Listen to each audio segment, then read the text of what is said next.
Hi, and welcome back to my channel. We are going to be going over some practice problems with rates and proportions. If you want to see the previous videos involving rates, ratios, and proportions, you can find those linked below. But let's go ahead and get started with some practice problems. So the first one we're going to start with is actually a word problem, and most rates and proportions are going to end up being word problems where you're actually solving a problem based on real life information. So this first one says that during a survey, 2 out of 3 people said they prefer to wake up before 7 a.m. If 1,500 people were surveyed, how many people prefer to wake up before 7 a.m.? So we want to know 2 out of 3 people said they prefer to wake up. A lot of times when they do surveys like this, they're going to reduce it or find the lowest amount where they can say 2 out of 3 or 7 out of 10. And so, however, there weren't just 3 people that were interviewed. In this one, they interviewed 1,500 people. And now we need to find out if 15 total 100 people were interviewed or surveyed, how many actually preferred to get up before 7 a.m. So we have 2 out of 3 people and then 1,500 people. 7 a.m. is a time reference, so that is not necessary as far as how to solve this problem. So let's go ahead and set up the problem. And so what we're going to do is we're going to set up the number of people that want to get up before 7 a.m. over the total number of people that they talk to, okay? And so how this works, we're going to set it up. We don't know how many people actually prefer to get up before 7 a.m. That's what we want to find out. How many people prefer to get up before 7 a.m. So that's an X. I don't know what it is. The total number of people that they surveyed was 1,500. Now I do know that when they did this survey, they found out that 2 out of 3 people prefer to get up before 7 a.m. So this is the ratio that I do know, and it does correlate to the exact information. So I can go ahead and set those equal, they're proportional. So in order to solve this, let's go ahead and do our cross multiply method. So 3 times x is 3x. 1,500 times 2 is 3,000. And then now we're going to divide by 3 on both sides in order to isolate our x. So I have x equals 1,000. So 1,000 people prefer to wake up before 7 a.m. out of the 1,500 people that were surveyed. So that's one way that we use proportions in order to solve for a problem like this. So let's go ahead and move on to the next problem. Now, the next one is going to be where we are given similar figures and we have to find that missing side length. So we're going to start with triangle ABC is similar to triangle DEF. Now these are both right triangles.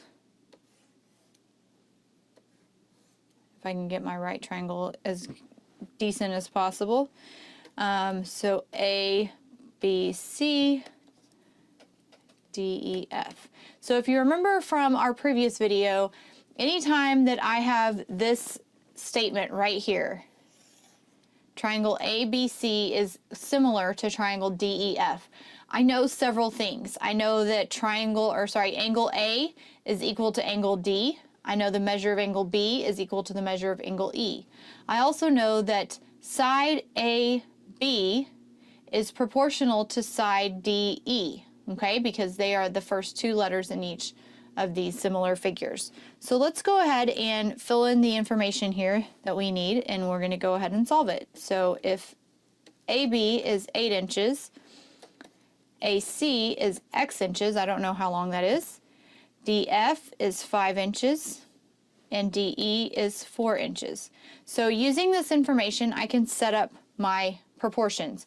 Now this is the one where we had to be really careful because we have to make sure that we either set up these sides on this triangle over these sides, or I can set up similar sides over similar sides. So let's go ahead and keep the triangles together. So I'm going to put X inches over 8 inches because that's the first triangle. Over on this side, the side that is similar to AC is going to be DF. So I have to put the 5 on top across from my X. I have to keep everything proportional. So that means that the 4 goes on the bottom across from my 8. So now I can cross multiply. So 4 times X is 4X. That's equal to 8 times 5, which is 40. Last step is to divide by 4. And once I do that, X equals 10. And that's 10 inches, which is the length of my missing side. Okay? So these are pretty simple once you have the problem all set up. All right, let's try our last problem, and it's going to be another word problem. So we're going to read the word problem, and then we're going to set up the picture just to make it seem a little bit easier to understand. So if a 6-foot-tall man casts a shadow of 2 feet, how tall is the building next to him that casts a shadow of 25 feet? So let's first kind of draw it out. If I have a building here, we're just going to draw the edge of it, and the building is, I don't know, X number of feet tall. It has a shadow of 25 feet.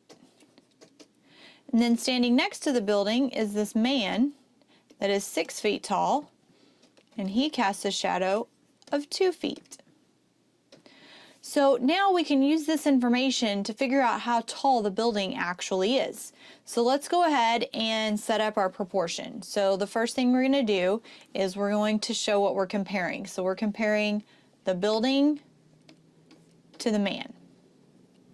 So the top one here, the building is X number of feet tall, and the man is 6 feet tall. And then the next thing we're going to compare in the second one is the shadow, but we're still going to keep the building shadow over the man's shadow. So the building shadow is 25 feet, the man's shadow is 2 feet. So now we're going to go ahead and use our cross multiplication, cross products, in order to solve for that missing X. So I have 2 times X equals 6 times 25. And then I'm going to last divide by 2 in order to find that missing height. So X equals 75 feet. So this is how tall the building is. Okay? Now you can set this up where you have the building's height over the building's shadow, and you can have the man's height over the man's shadow. And you'll see that no matter how you set this up, as long as you do it correctly, everything should be proportional. So here, my numerators is the same as my first ratio. And then in the denominator, I have my second ratio. And so when I cross multiply, these are going to end up giving me the exact same problem to solve. It just may not be written in the same order. So make sure that you keep things together. If we're talking about the height of something versus the shadow, or if we're talking about the number of miles versus the gallons, you have to keep things proportional. So if you have the miles on top, you have to have the gallons on the bottom. If you have the miles in the first fraction, you have to have the gallons in the second fraction. So make sure you keep everything proportional so that your answer is correct. And so this is just basic practice on rates, ratios, and proportions. If you want to check out the other videos related to this, you can find those links below. If you like this video, give us a thumbs up, and don't forget to subscribe to our channel. We hope to see you again soon. Have a great day.